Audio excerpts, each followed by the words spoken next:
just hear them break.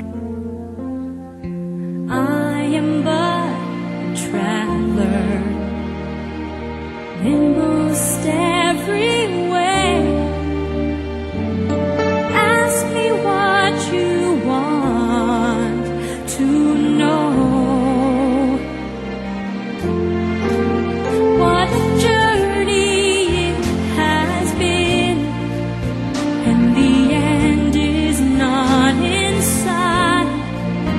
But the stars are out tonight, and they're bound to guide my way. When they're shining on my life, I can see a better day. I won't let the darkness in. What a journey it has been.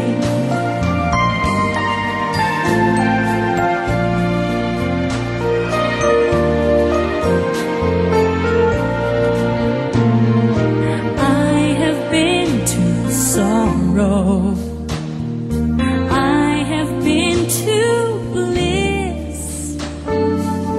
Where I'll be tomorrow, I can only guess.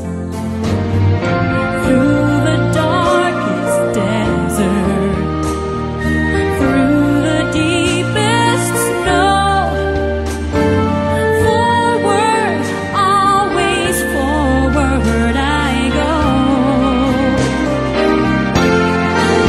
What a journey it has been, and the end is not in sight. But the stars are out tonight, and they're bound to guide my way. When they're shining on my life, I can see a better day. I won't let the darkness in. What a journey it has been. Forward, always forward. Onward, always up. Catching every drop of hope in my empty cup. What a journey it has been, and the end is not in sight.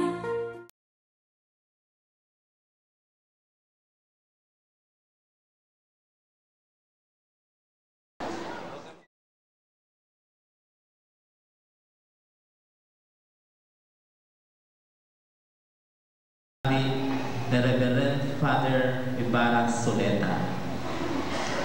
Ang pagpapari ay biyayang galing sa Diyos. Ito ay kusang ipinagkakaloob sa isang lalaking itinangin ng Diyos mula pa sa simula ng kanyang buhay.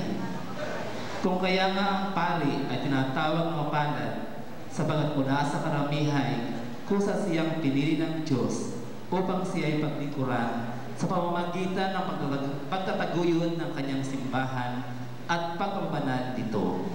Sa makatuwid, ang buhay ng isang pari ay isang gawaing nagpapabanal at nagpapakabanal. Ang tungkol na gawain ito ng isang paring hinirang ng Diyos ay hindi may kakailang nagampanan ng isang katangitanging pari sa ating diocese sa loob ng 25 taon niyang pagsisilbi sa bayang minamahal ng Maykapan. Bilang kanyang kahaliling pastor, ay nagpapaigting sa dakilang lokasyon na tinanggap niya mula sa Maylikha. Kalisabay po ng pagunita sa dakilang araw na iyon, ay ako makasalamat na Reverendo Padre Ibarra Soleta ang Manao sa Panginoong mayakda ng kanyang pagiging pari. Pasasalamat sa biyaya ng mga magulang na ipinagkaloob sa kanya na nagyaman ang kanyang bukasyon. Pasasalamat sa dakila bukasyon na pinagkaloob sa kanya ng Panginoon na ibinabahagi naman niya sa iba. Pasasalamat sa mga taong ginawang instrumento ng Diyos upang magkaroon ng katuparan ang planong ito ng may kapal at pasalamat sa pagkaloob sa kanya ng dakilang pagtitiwala upang umampan sa gawaing pagpapabanal ng sangkatauhan.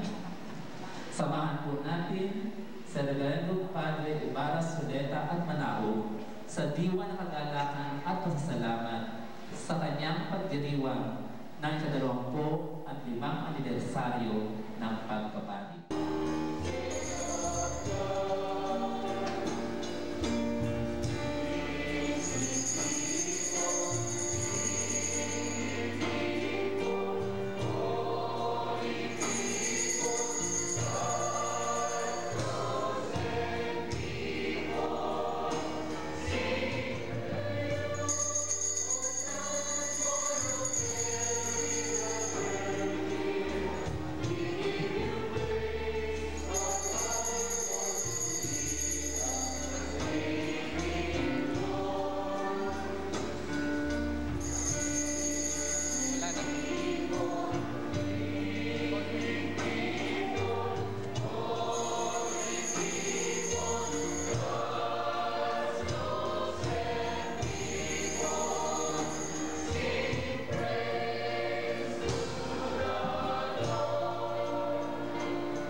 Espiritu Santo, Amen. Bayan ng Diyos, tayo ay nagtitipon upang ipagdiwang ang misa ng pasasalamat sa Diyos na ating Ama para sa mga biyayang ipinagkaloob niya sa atin at sa ating kapatid na si Reverendo Padre Bong na nagdiriwang ng kanyang 25 taon ng pagkapari ayon sa pagpapari ng Panginoong Jesucristo.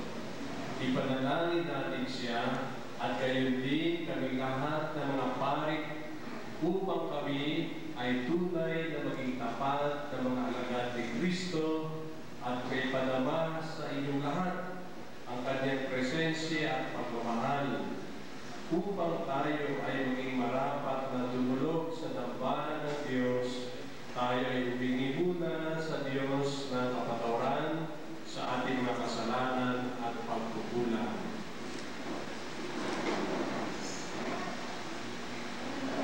Inaami ko Sa makapangyarihang Diyos at sa iyong mga kapatid na lubha ang pag-asa sa isip, sa salita at sa gawa at sa aking pagkukulang. Kaya sinasama ko sa mahal na Birheng Maria sa lahat ng mga anghel at pangalan at sa iyong mga kapatid na ako'y pinalangin sa Panginoon ating Diyos. kawaan